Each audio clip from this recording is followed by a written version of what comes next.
Hello, everybody, and welcome to another edition of Charts with Dan. Today, we're going to look at the box office, both domestically and worldwide. A big surprise this weekend, but not the kind of surprise I think most people were anticipating regarding In the Heights. It came in much lower than some expectations. We're going to talk about why that might be, and should we have seen this coming? There are a lot of interesting things to dig down into, news stories, numbers, you name it. We're going to look at it all, but before we get started, as we sometimes have to do here on the show, I want to take a moment right up at the top to acknowledge someone who passed away yesterday, who was a big part of film history throughout several decades, and that is the actor Ned Beatty. Ned Beatty was introduced to me through the Superman movies and his role as Otis. That is, for a lot of people of my generation, the first time that they saw him. But he was a brilliant actor who acted in so many landmark films: Nashville, All the President's Men, Superman. He debuted in Deliverance, so many roles that left a mark just in that decade alone.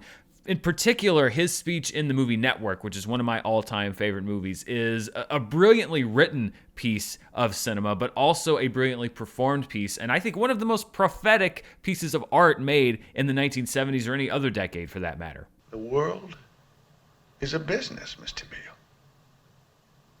It has been since man crawled out of the slime.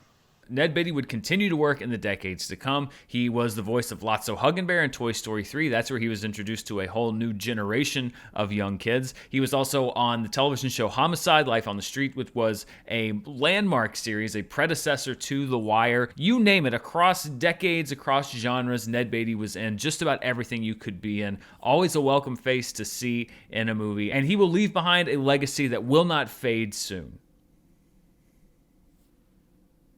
Now let's take a look at the weekend top 5, and it was a bit of a good news, bad news situation. The good news was this was the first time since last February 2020, the week that Sonic the Hedgehog debuted, that we had 4 of the top 5 movies grossing over $10 million.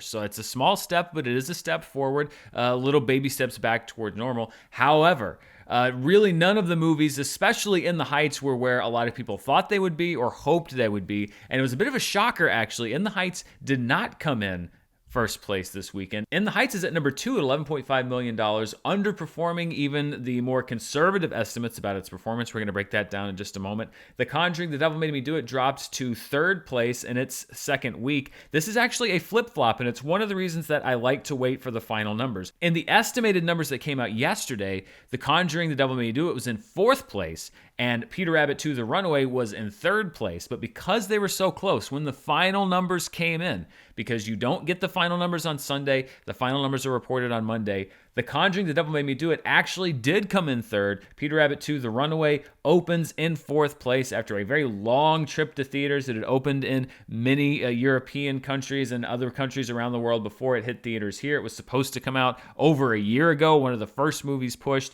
It opens in 4th place, and then Cruella in its 3rd week is in 5th place.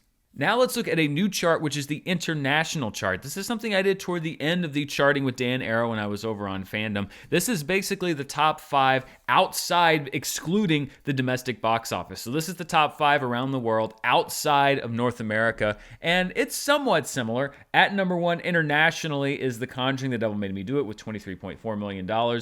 At number 2 internationally is Cruella. It opened in a few more markets this weekend, so it is the second highest grossing film outside of North America. At number 3, A Quiet Place Part 2. Peter Rabbit 2: The Runaway at $10.7 million in 4th place. And then at number 5, a film opening in China called Never Stop at $9.9 million. So let's look now at the worldwide chart. So the worldwide chart is when you take those international numbers, you add in the numbers domestically, and that is the top 5 worldwide. And the top 5 worldwide for this weekend: The Conjuring: The Devil Made Me Do It, the number 1 movie in the world for a second week in a row, $33.4 million. The North American numbers for A Quiet Place Part 2 put it over Cruella worldwide, $27.6 million. Cruella made $24.3 million worldwide. Next, we have Peter Rabbit 2: The Runaway at $21.1 million. And In the Heights, really just off of the strength of its North American debut, is at number 5 worldwide. But let's talk about In the Heights, because there was a lot of talk going into this past weekend that In the Heights would not just meet box office expectations, but perhaps would surprise those expectations and come up over where people thought that they would be, much like John M. Chu's film Crazy Rich Asians did back in 2018. It was a surprise hit. far bigger than people had estimated. A lot of people thought that this might be the case with In the Heights, but it wasn't. As a matter of fact, it underperformed compared to expectations. So let's break down why that is and why the expectations were perhaps set a little too high for the movie based on information that may not have been the most reliable. First and foremost, musicals are a mixed bag at the box office. Yes, there are a lot of hit musicals, but there are a lot that have underperformed. I was very high on In the Heights. I think I put it at number 5 on my summer movie prediction list. It probably is not going to make the top 10, let's be honest. Maybe it'll have legs like The Greatest Showman. Perhaps it will leg out and be able to put up a multiplier to put it in maybe the 8th, 9th, or 10th spot, but it's looking like it may not make the summer top 10. It could be the first casualty on my list. And a lot of people I've seen have kind of put the blame on HBO Max, and I've shifted my eyes toward them. I've given them the side eye a couple times, saying like, did HBO Max pull a lot of money away? However, that does not seem to be the case for a couple of reasons. Number one, there was a statement made to the press, and I know that we don't always put 100% faith in statements, but there was a statement made to the press. This was from Jeff Goldstein, who's the Warner Brothers president of domestic theatrical distribution. He was asked the question about HBO Max. Did it pull box office away from In the Heights opening weekend? And this is what he said. He told the AP, quote, "Our experience, which is backed up on In the Heights, is that if the movie hits a high level in theaters, it hits a high level on the service," meaning HBO Max. "If it hits a low level in theaters, it hits a low level on HBO Max. They're really very comparable." So this is Warner Brothers, not a third-party source, an actual source at Warner Brothers saying, hey, listen, if you want to point the finger at HBO Max, I'm specifically citing In the Heights, saying that's not the case. It's generally analogous. If it's a big opening, a lot of people watch it. If it's a smaller opening, not as many people watch it. There is some data to back this up, and I know that I have talked about Samba TV because Samba TV does their own metrics, and they release things saying X amount of households watch this movie on opening weekend, and I'm a little skeptical only because, first of all, as it's been pointed out, they only measure televisions. They don't measure mobile, so there's no way for them to actually gauge the number of real households that have watched because they can't measure mobile devices. But there is something that makes me at least put some stock into backing up what's been said here about the performance of films that are on HBO Max and the fact that In the Heights performed not as well as a lot of the other premieres. And that is, we look at a story that came out today. In the Heights has a slow start on HBO Max in addition to the soft box office opening, Samba TV says. Now, I'm not ready to put stock in Samba's numbers, at least not accurate numbers, as to how many households are actually watching these movies. They measure by at least 5 minutes watched per number of households that they're able to track. But one thing that I will trust them on is that they are able to comparatively collect data for their own service. And taking that in mind, that does back up with what we hear from WB, which is that In the Heights did not compare up to the level of the other Warner Brothers same-day releases on HBO Max. When you look at these numbers, these are the numbers that have been reported. Wonder Woman 1984 delivered reportedly over its opening days, just over 2 million households watched. Godzilla vs. Kong at just over 3.5 million. Mortal Kombat getting close to 4 million.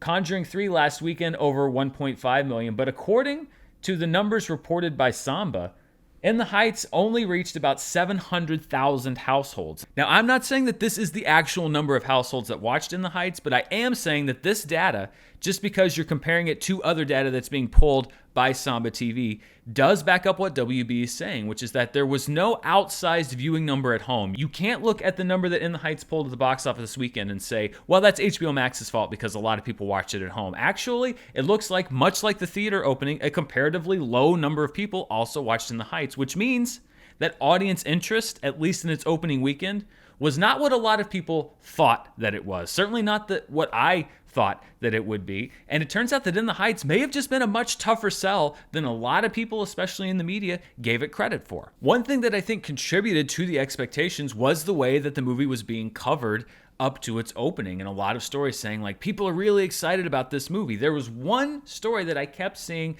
that popped up here and there, and this was something that came out last week before the movie opened. It was a report from a Fandango poll, and this is the deadline story. There were several other stories though that said the same thing. In the Heights will mark the first trip back to theaters during the pandemic for 96% of moviegoers, this Fandango poll shows. And that's what I saw over and over again in the reporting of what this poll was, which is that In the Heights will be the first return to the theaters for 96% of moviegoers. That is not accurate. That's not even close to accurate. And I'm not going after Fandango here, because Fandango is not out there polling all moviegoers, and they're not representing that their data represents all moviegoers. They're saying we polled people that come to our site. We are polling people that are at Fandango, and I believe for this poll, and I tried to find the original press release, I couldn't. I could only find the reporting on it, but it may even have been people that were there to buy tickets for In the Heights. At the very least, at the window that they were doing the survey, it was when people would be going to Fandango to buy tickets for In the Heights. So already, if you're a sampler, if you're a statistician or whatever you want to call it, a data scientist, you're saying, well, this could be a bit of a skewed picture, because you're asking people who are probably there to buy tickets for In the Heights if In the Heights is going to be their first movie back, which for a lot of people it probably is going to be, but it's a bad sample, and you can't use it to represent all moviegoers, and that's where I think it went wrong. The media took this poll from Fandango and took this sample size, which is probably a very outsized sample of people who were already excited about In the Heights and were definitely going to see In the Heights, and used it to say, well, this represents all moviegoers. That's flawed reporting. That's flawed reporting of what a poll actually says. That would be like if the NFL ran a poll of NFL fans going into a preseason NFL game saying, how excited are you about the upcoming football season, and how many games are you going to attend this season? Well, of course, the fan that's going into a preseason NFL game is A, going to be probably much more excited about the NFL season than your average person, and B, probably going to attend many more NFL games than your average person. Then the NFL releases the results of those polls saying, hey, we polled NFL fans going into this preseason game, and the media takes it and says, 87% of Americans are really excited for football season. No, it's 87% of those football fans that you polled going into the game. I think it's the same thing as these polls that Fandango runs. These are the most engaged moviegoers. If you are on Fandango buying advance tickets for a movie, then you are probably the most energized group of moviegoers that you're going to find, and particularly when you're talking about the movie that's coming out, the most excited about that particular movie. So I think that this data was skewed, mostly in the reporting of it by third-party sources, to represent all of moviegoers and to get people really thinking that In the Heights was going to over-index, because I saw that preview or that headline, and when it said that 96% of moviegoers are going to be going to the theaters for the first time to see In the Heights, I thought, oh my God, this movie's going to go through the roof. Then you read the data, then you read the story, and you realize, well, wait a minute, this isn't a random statistical sampling of moviegoers. This is people that are probably already there and really excited for In the Heights. So that's the first thing that I think got the expectations up for this movie a little bit, was people were taking data like this Fandango data and sort of skewing it to me to say that everybody's excited for In the Heights, when it turns out that not everybody was. And the reason that I mentioned the reporting around this Fandango poll specifically, and like I said, I'm not picking on Fandango. Their job, they are a company that sells movie tickets and covers the movies, and their job is to get people excited about going to the movies. And so, yes, they're going to run polls, and yes, they're going to put out press releases saying the results of our polls say that people are really excited to go to these movies, because first of all, that's what the results do say, because they're polling mainly very enthusiastic movie fans. And again, their whole business is let's get people excited about movies. But it's also marketing.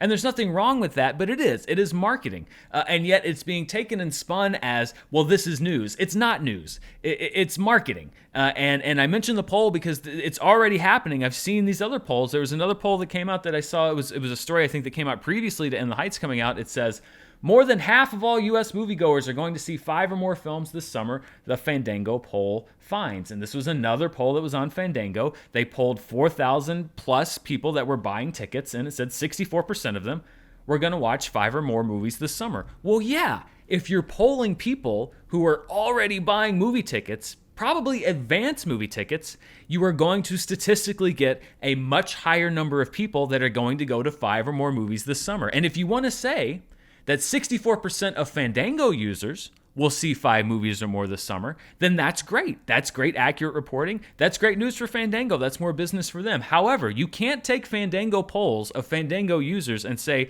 that applies to 64% of moviegoers, because that's just flat out not true. I was looking, there is study after study after study. The number of people who see 5 or more movies in a theater a year is statistically way smaller than 64%. We're talking in the 20 to 25% range. So you cannot set these expectations for all moviegoers based on a very small sampling size. And this is the way that I think when I say look at your sources, look who's reporting, go find the data, go find the original thing.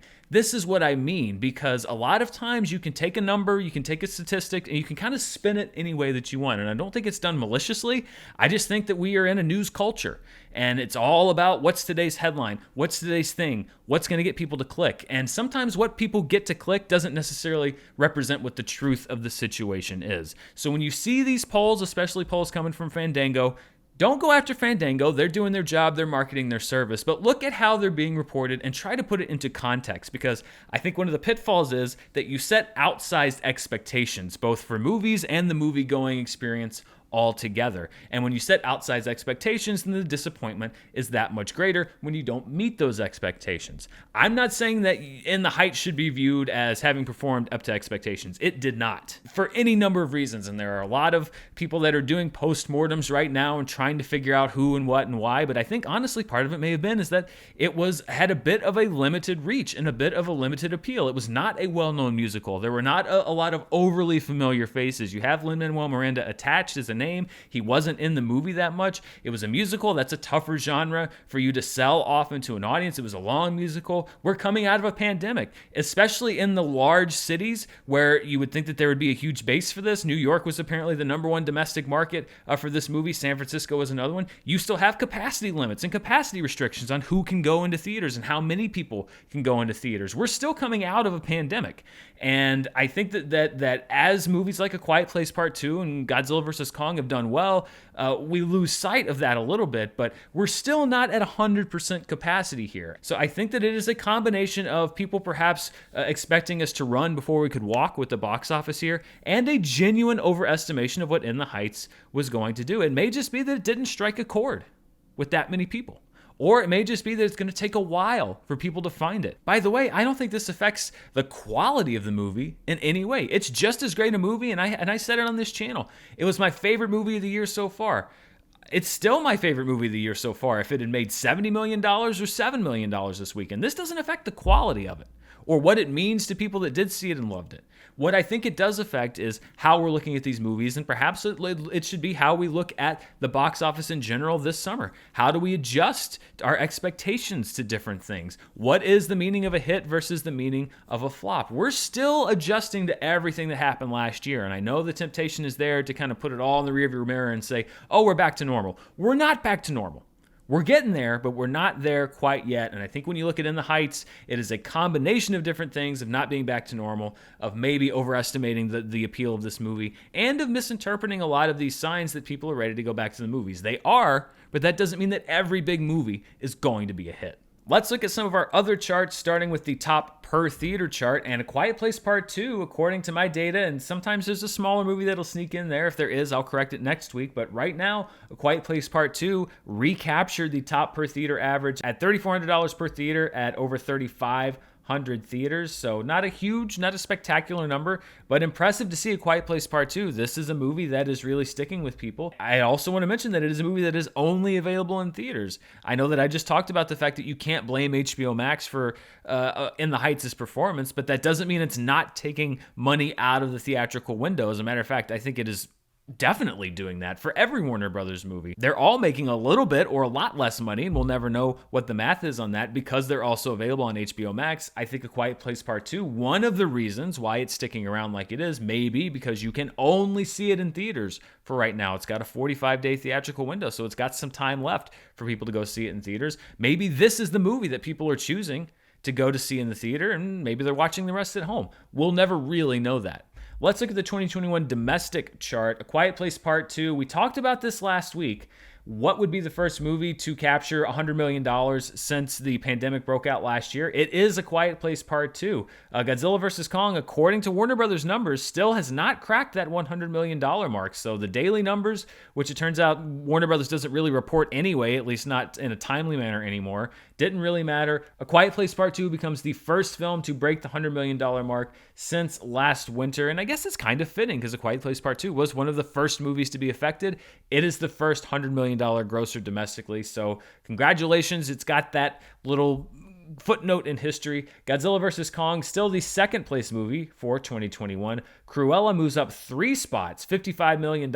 It is now the third highest grossing movie of the year domestically. Raya and the Last Dragon slips 1 spot to number 4. Demon Slayer the movie down 1 to 5. Every movie on this chart moved somewhere this week. Tom and Jerry moves down 1 spot. The Conjuring, The Devil Made Me Do It, jumps up 3 spots to number 7, and it's on the move. It'll probably be, it's going to be in the top 5 by next week. Mortal Kombat drops down 1 spot. Nobody drops down 1 spot. Wrath of Man drops down 1 spot. No new entries, so everything stays on the chart for this week, but we're starting to see things move and shake as we get deeper into the summer movie season. Looking at the 2021 worldwide box office, a little bit of change here, but not really at the top. Hi Mom and Detective Chinatown 3, still 1 and 2 for the year. Godzilla vs. Kong still at number 3. F9, which as you noticed was neither in the top 10 worldwide or the top 10 international, has really run out of gas or steam or whatever you want to call it internationally right now in the markets where it's open. It's at $268 million. It's going to stick there probably until it starts kicking into more markets, including the market here in North America in a little more than, less than 2 weeks. Quiet Place Part 2 jumps up 3 spots. It's now set to be the 5th movie of 2021 to cross the $200 million mark. It moves up to number 5.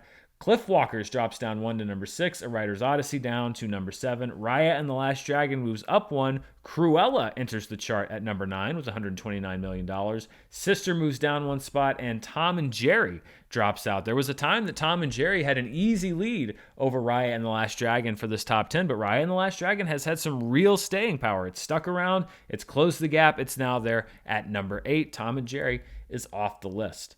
This is one of my favorite newer charts that we're doing, the top 10 highest grossers domestically over the previous 365 days. So from June 14th this year to June 14th last year. And A Quiet Place Part 2 is now the highest grossing film of the past 365 days. It's now number 1 in its 17th day of release at $109 million. Godzilla vs. Kong bumped down to number 2. The Croods: A New Age and Tenet are at number 3 and 4 for now, but they are both in danger of being passed. Cruella will definitely pass both of them to become number 3, probably in the next day or two. That'll bump Tenet down to the 5th spot. It's been on the chart for 285 days. It is 80 days away from getting that 365 full year. Will it stick around? I think it's going to be close. Raya and the Last Dragon is down there at number 6. It will probably pass Tenet and the Croods. It depends on if it's still closed, and it's still making a good amount of money, so we'll see. Demon Slayer the movie drops down 1. Wonder Woman 1984 drops down 1. Tom and Jerry drops down 1. And The Conjuring, The Devil Made Me Do It, takes Mortal Kombat out of the chart. So after 53 days on the top 10 highest grossers for the past year, Mortal Kombat is out. The Conjuring, The Devil Made Me Do It is in. As I mentioned, we are tracking the top 10 summer movies. I took a big hit within the Heights. It is currently on the list because we don't have a whole lot of movies on the list right now, quite frankly. But it enters the list at number 6, lower than where a lot of people thought it would be. A Quiet Place Part 2 stays at number 1. Cruella stays at number 2. Cruella was not on my list of the 10, my top 10 summer box office movies, so it looks like I may be taking a hit on that. The Conjuring, The Devil Made Me Do It moves up 1 spot. Wrath of Man drops down 1 spot. Spiral from the Book of Saw is still there at number 5. And The Heights, as I mentioned, at 6. Spirit Untamed at 7. Peter Rabbit 2, The Runaway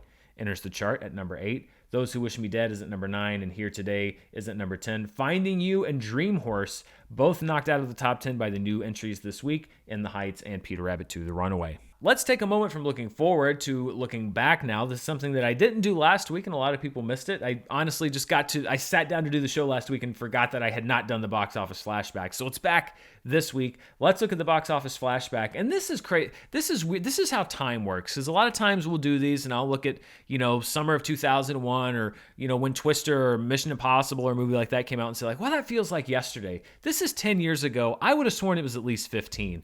June 17th through 19th, 2011. So 10 years ago, Green Lantern opened. Doesn't it seem like a lot longer than 10 years ago that Green Lantern opened? I mean, think about everything that's happened in those 10 years. Ryan Reynolds has weathered Green Lantern. He's gone on. He's done Deadpool. We've had 2 Deadpool sequels. He's got another movie coming out next week, so he's completely recovered. But Green Lantern opened to $53 million 10 years ago this past weekend. Super 8, number 2 in its second week at $21 million. And again, think about where J.J. Abrams has been through.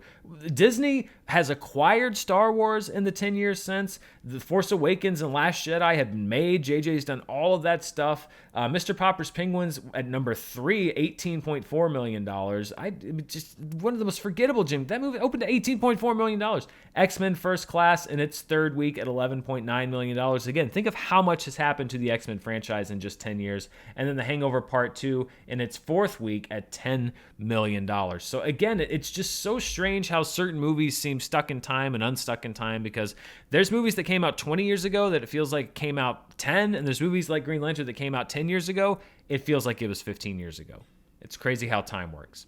Let's look at the streaming charts, and I asked about those. A lot of you seem to like the streaming charts, so we're going to keep them the way they are for right now, starting with Amazon and the top 10 movies that are being bought, rented, etc. on Amazon. At number 1 is Wrath of Man, still on premium video on demand, followed by Spiral from the Book of Saw, also still on premium video on demand.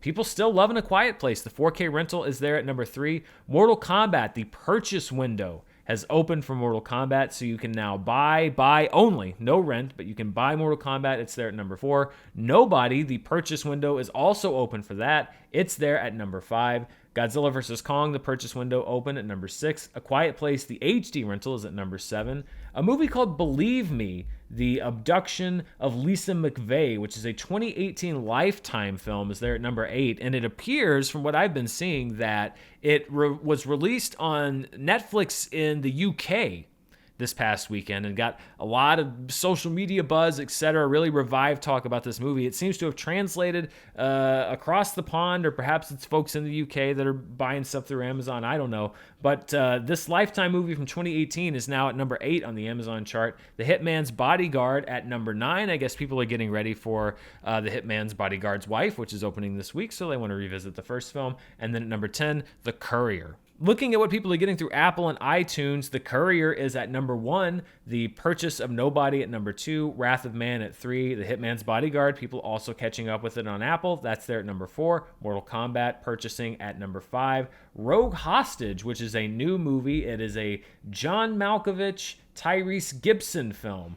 I would not have seen that pairing coming, but it sounds intriguing, and apparently it's not as intriguing to some people on Apple. It's there at number 6. The Rental of the Dry is at number 7. A Quiet Place at number 8. The Marksman at number 9. And at number 10, Occupation Rainfall, which is apparently a sequel to a 2018 film called Occupation that I've neither seen nor heard of, but hey, enough people have seen or heard of it that they wanted to check out the sequel because it's there at number 10. Wrapping it up by looking at Netflix, let's look first at the overall top 10. Manifest, which is an NBC series, it just wrapped up its 3rd season. The first 2 seasons are on Netflix, so I guess people were trying to catch up. It's actually at number 1 this week. Sweet Tooth is at number 2. Wish Dragon, a Netflix original movie, is at 3. Two Hearts is at 4. Lupin, which there's a whole thing on Twitter I saw. Somebody tagged me in it. I guess they probably knew that this was going to be on the top 5. So I'm actually glad that somebody did this because I'm sure I'd get corrected. It is a Netflix original series, but it's a French series. Dummies like me would just say Lupin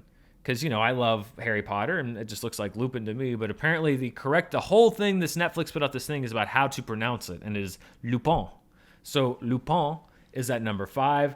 Coco Melon, a fixture, at number 6. Just etch that into stone on this chart. Lucifer at number 7. LA's Finest, which added new episodes, is at number 8. Home is at number 9, and Two Hearts is at number 10. And finally, just looking at movies that are on Netflix, Wish Dragon and Awake, Home, and Two Hearts are carryovers from the overall top 10. Doggone Trouble, the Netflix original, is at number 5. A Haunted House 2 is at number 6, a new movie on the chart. The Mitchells vs. the Machines and Army of the Dead are at number 7 and 8. Monsters vs. Aliens is at number 10, and then the Netflix original Skater Girl is at number 9. And that wraps it up for Charts with Dan for this week. Thank you so much for watching. If you want to see even more of what I'm up to, you can check me out on Patreon at patreon.com/Dan Murrell. And I want to thank these patrons especially. These are some of my producer level patrons. They are the top tier over on Patreon. We have a lot of great stuff like Schmodown study sessions. We just did our watch along of Thor Ragnarok for this week. You can still access the recording of that watch along if you join now. We have our movie club. A commentary comes out every month. Schmodown down commentaries, recaps, etc. Lots of great stuff. If you want to check out Patreon, I'd love to have you over there. And you can also check out my podcast, All My Movies. That'll be dropping right here on this channel on Wednesday. We are continuing 90s action month with one of the breakout hits of 1996, a movie that celebrated its 25th anniversary not too long ago, which would make sense because it is the summer of 1996. Mission Impossible. Brian De Palma's Mission Impossible. We're going to have a lot of fun recapping that and just going into what I love about that movie. That's such a cool spy movie, and the fact that that movie kicked off kind of the preeminent spy franchise right now. Yeah, I said it. Forget Bourne, forget Bond. I think Mission Impossible right now is the #1 spy franchise. Perhaps Daniel Craig will have something to say about that later this summer. Also, some stuff to look for on the channel this week. The embargo for Pixar's Luca drops on Wednesday, the new film that will be going straight to Disney+. I'll have my review for that right here on the channel. Also, The Hitman's Wife's Bodyguard opens this week. I'm going to try to check that movie out and do a review, in addition to the live show, which will be coming at you this week. Lots of great stuff. Be sure to stay tuned. Thank you so much for watching. Stay safe out there, and I'll see you next time. Bye.